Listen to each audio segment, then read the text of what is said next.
মানুষ চিনতে ভুল করেছি আমারে জীবনে, নিজের কপাল পুড়ছি নিজেই দোষ দেব কারে।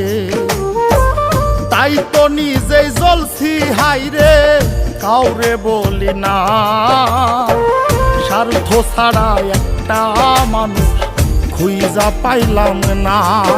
আমি স্বার্থ ছাড়া একটা মানুষ খুঁজা পাইলাম না।